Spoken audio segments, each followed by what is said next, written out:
ఇప్పుడు మీకు నేను ముద్ర తెలియచేస్తున్నాను. సాంప్రదాయబద్ధంగానే కూడా క్రమబద్ధంగా చక్కగా మీరు చేసింది అయితే మీకు వీజింగ్ అంటాం కదా, ఊపిరిలో ప్రాబ్లం రావడం, అప్పుడప్పుడు నోట్లో కొట్టుకుంటూ ఉంటారు, పంపింగ్ గఫ్ గఫ్ గఫ్ అని ముసిరాడడం ప్రాబ్లం అయిపోతే నోట్లో ఇలా కొట్టుకుంటారన్నమాట అని పీల్చుకుంటే అప్పుడు ఇదన్నీ రిలీఫ్ అవుతుంది. ఒక అతను డాక్టర్ దగ్గరికి వెళ్ళిందంట. డాక్టర్ దగ్గరికి వెళ్ళి తన రిపోర్ట్లు ఇచ్చింది, అన్నీ ఇచ్చింది. రిపోర్ట్లు అన్నీ ఏది ఇచ్చినా కూడా నాకు ఈ వీజింగ్ ప్రాబ్లం కంట్రోల్ కాలేదు, నాకు ఈ ఊపిరాడడంలో చాలా ప్రాబ్లం వచ్చింది, టెస్టులు చూడండి, అన్ని టెస్టులు కరెక్ట్గానే ఉన్నాయి, అన్నీ కరెక్ట్గానే పక్కా ఈజ్ ఆల్రెడీ ఓకే అన్నారంట. మెడిసిన్ ఇచ్చారా? మెడిసిన్ ఇచ్చారు. తీసుకుంటున్నారా? తీసుకుంటున్నాను. అది తీసుకున్నా కూడా నాకు అలాగే జరుగుతుంది. అవునా? తీసుకోండి. ఆ మెడిసిన్ ఎలా ఉంది? దాన్ని ఏం చేయాలి? గొంతులో కొట్టుకోవాలి. ఓకే, అవును, గొంతులో కొట్టుకోవాలి. కొట్టుకోండి ఒకసారి. ఆమె మెడిసిన్ ఇలా తీసుకొని ఇక్కడ ఒకసారి కొట్టుకోవాలంట. పర్ఫ్యూమ్ మాదిరి నోట్లో కొట్టుకోవాల్సి ఉండేది గొంతులో కొట్టుకోవాలి. అది ఇక్కడ లోపలికి వెళ్ళడానికి. అయితే వాళ్ళు కొట్టుకోవాలి ఏంటికి? బయట ఇక్కడ పర్ఫ్యూమ్ కొట్టుకునే మాదిరి అది పర్ఫ్యూమ్ అనుకునేసింది. గొంతు కొట్టుకునే పర్ఫ్యూమ్ కొట్టుకుంటే అది వెళ్ళిపోతుంది. అలా ఆలోచించే మనుషులు కూడా ఉన్నారు ఇక అని అర్థం. కానీ ఇప్పుడు నేను చూపించే ముద్ర విశేషంగా శ్వాస ముద్ర. దీని పేరు శ్వాస. శ్వాస అంటే ఏంటి? శ్వాస ఉందా అని అడుగుతాం. అంటే ఊపిరి. శ్వాస ముద్ర, ఊపిరి ముద్ర. ఊపిరి ముద్ర. చెయ్యి ఇలా చూసుకోండి చక్కగా. శ్వాస ముద్రను ఎలా చేయాలి? చిటికెన వేలు దీన్ని ఇక్కడ పెట్టాలి, బట్టన వేలు మొదల్లో, తర్వాత ఉంగరం వేలు దాని బట్టన వేలు మొదల్లో పెట్టాలి. ఇలా పెట్టాం. ఈ రెండు బట్టన వేలు మొదల్లో వచ్చాయి, ఓకేనా? తర్వాత మధ్యమ వేలు పైన బట్టన వేలు పెట్టాం. ఇది చూపు చేసాం. ఇంతే, చక్కగా ఉంటుంది. ఇలా చూసుకోండి, జాగ్రత్తగా చూసుకోండి.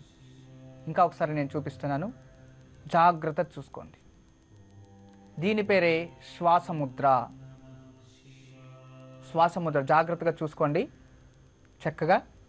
అంటే ఒక్కొక్కటి విప్పుతాను చూడండి.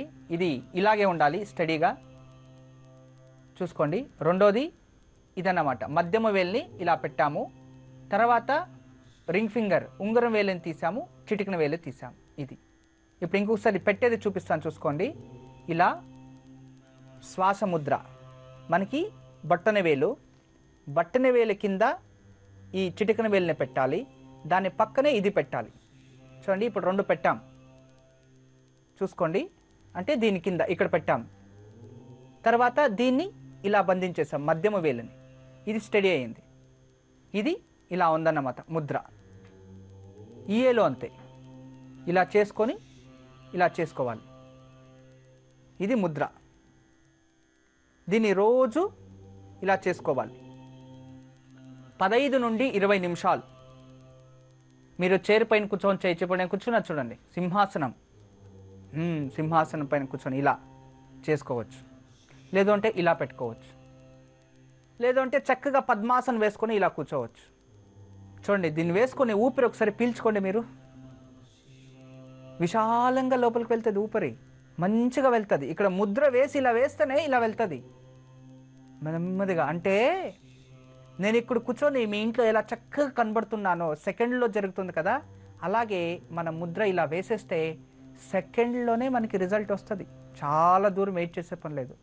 కానీ మీరు ఎన్ని సంవత్సరాల నుంచి కష్టపడుతూ ఉంటారు ఏమిటి కోసము? ఈ రోగంతో. అది పరిపూర్ణంగా వెళ్ళిపోవాలంటే దీన్ని చేస్తూనే ఉండాలి. ఈ ముద్ర శ్వాస ముద్రను చేస్తూనే ఉంటే రోజు రోజుకి ఆ రోగం తగ్గిపోతుంది.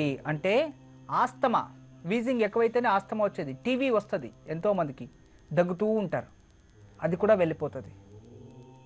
తర్వాత శ్వాసకోశం నుంచి దగ్గు ఎప్పుడు దగ్గుతూ ఉండడమే. ఈ బాగా స్మోకర్స్, చైన్ స్మోకర్స్ పీల్చి ఒకటిపైన పీల్చి లాస్ట్కి వాళ్ళకి రోగం వచ్చేది గూరలు, అంటే దగ్గు. దగ్గుతూనే ఉంటారు. అహ్హు అని స్టార్ట్ చేస్తే 10 మినిట్స్ 15 మినిట్స్ అయినా వాళ్ళు ఆపలేరు పాపం. అలా అయిపోతుంది. వాళ్ళు ఏం చేయొచ్చు, ఈ ముద్రని చక్కగా రోజు చేస్తూ వస్తే ఆటోమేటిక్గా ఆ రోగం తగ్గిపోతుంది. చేయడం చాలా సులభము.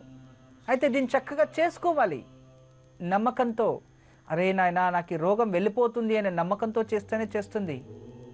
ఒక టాబ్లెట్ అంతే, ఈ మాత్ర నన్ను మింగితే నాకు రోగం వెళ్ళిపోతుంది అనుకొని చేస్తే రోగం వెళ్ళిపోతుంది. నేను మింగను, దీన్ని మింగితే కూడా నా రోగం పోదులే అనుకొని మింగండి, ఏ రోగము వెళ్ళదు మీకు. అంటే మైండ్ గేమ్ అన్నమాట, మైండ్ సెటప్. సంకల్పం అనేది దీన్ని చేస్తే నాకు వెళ్ళిపోతుంది మైండ్ సెటప్. దీన్ని చేస్తూ ఉంటే బ్లడ్ ప్రెషర్లో అది నివారణ అవుతుంది, మైండ్ నుంచి దాన్ని నివారణ చేసుకుంటుంది. మీకు ఎక్కడ నొప్పి వేసినా ఫస్ట్ మైండ్కి నొప్పి అవుతుంది. మీరు అనుకోవచ్చు గాయం నాకు ఇక్కడ కుచ్చుకోఉంది అని, నొప్పి ఇక్కడ వేయదండి. మైండ్లో నొప్పేస్తుంటే మనకి ఇక్కడ చూపిస్తూ ఉంటుంది, అదంతే. అర్థమైంది కదా. చాలా ఇంకా విచారం ఉంది, ఒక సీక్రెట్ ఉంది. ప్రతి ఒక్క నాలుకకి కూడా, ఈ నాలుక టంగ్, దాంట్లోనే 3 విధాల నాలుకలు ఉన్నాయి. మీకు తెలుసా?